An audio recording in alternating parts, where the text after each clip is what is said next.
నమస్తే, welcome to Swaraj news.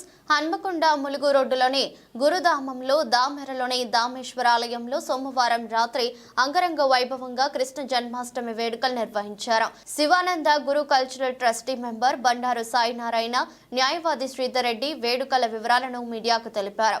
వేడుకలను పురస్కరించుకుని బండారు సాయినారాయణ మాట్లాడుతూ సప్తధామంలో కృష్ణ జన్మాష్టమిని పురస్కరించుకుని ఉట్టికొట్టే కార్యక్రమం నిర్వహించామని, భక్తులు శివానందమూర్తి దివ్య ఆశీస్సులు పొందారని తెలిపారు.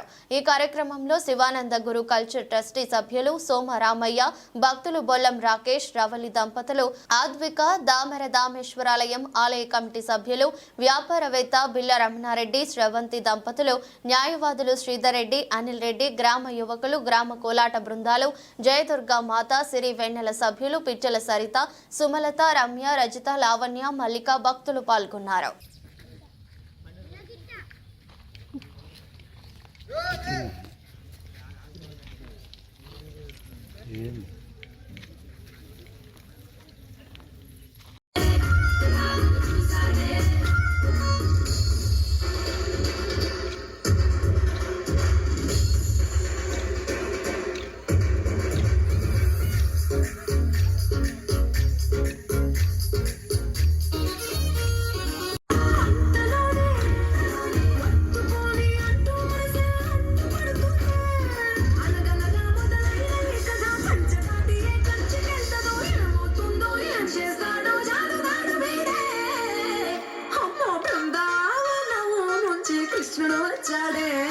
శ్రీకృష్ణ జన్మాష్టమి సందర్భంగా శ్రీ దామేశ్వరాలయం నందు ఉదయం పంచామృత అభిషేకము మరియు భస్మాభిషేకం చేయడం జరిగింది.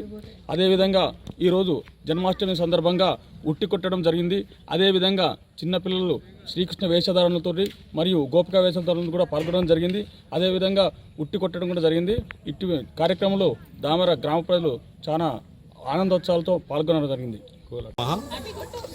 ఈరోజు శ్రీకృష్ణ జన్మాష్టమి సందర్భంగా మన సద్గురులు శివానందమూర్తి గారి దివ్యక్షేత్రంలో సప్తధామంలో గురుగారి కృష్ణుడి జన్మాష్టమి వేడుకలు మొదలుపెట్టాము.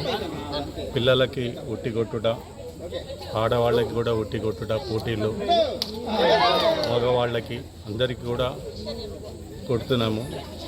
అయితే గురుగారు ఏం చెప్పారంటే కృష్ణుడి గురించి బ్రహ్మ విష్ణు మహేశ్వర్లని ప్రార్థించిన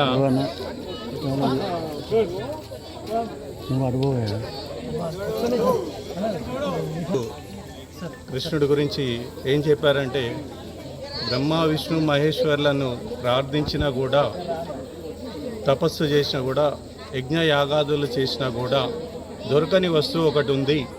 ఆ వస్తువు ఏంటిదంటే జ్ఞానం. ఆ జ్ఞానం కొరకు గురువుని ప్రార్థించాలని చెప్పారు గురువుగారు. అది ఫస్ట్ మనకి దక్షిణామూర్తి గురు రూపంలో అవతరించారు. దాని తర్వాత దత్తాత్రేయుడు, దాని తర్వాత కలియుగంలో కృష్ణుడి అవతారం వచ్చింది. కృష్ణుడి అవతారం అంతా కూడా జ్ఞానబోధనే ఆయనది. ఆయన జీవిత చరిత్ర అంతా కూడా జ్ఞానబోధనే. భగవత్ రూపంలో కృష్ణుడు భగవద్గీత రూపంలో బోధించాడు. ఆయన ప్రతిరోజు ఒక శ్లోకం చదివితే చాలన్నారు గురువుగారు. గీతా పారాయణం అవుతుంది అన్నారు.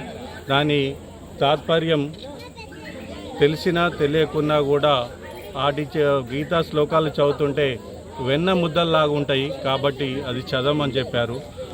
మానవుని జీవితంలో ఏ సమస్య వచ్చినా కూడా భగవద్గీత పుస్తకాన్ని నెత్తిన పెట్టుకొని కృష్ణుడు భగవానుడు అందులో ఉన్నాడని అనుకొని మనసారా వేడుకొని కోరుకుంటే ఆ సమస్య తీరుతుందని చెప్పారు.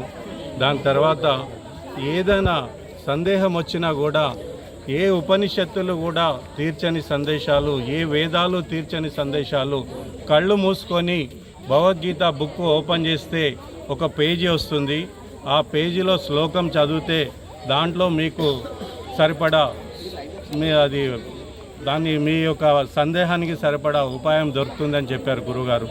కాబట్టి అటువంటి కృష్ణ భగవాన్ని భగవద్గీత ధర్మ ప్రతిష్ట కొరకు, ధర్మ సంస్థాపన కొరకే ఈ అన్ని మన సాంప్రదాయాలు, పద్ధతులు అన్నీ కూడా ఎప్పటికీ నిత్య కళ్యాణం పచ్చతోరణంలా ఉండాలి సప్తధామంలో అని ఈ వేడుకలు నిర్వహిస్తున్నాం.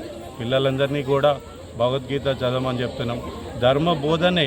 గురువుగారు అంటేనే ధర్మము, ధర్మం అంటేనే గురువుగారు, వేరే ఏం లేదు. గురువుగారు ఎప్పుడు కూడా నేను రక్షిస్తా రండి, నా దగ్గరికి రండి అని చెప్పలేదు.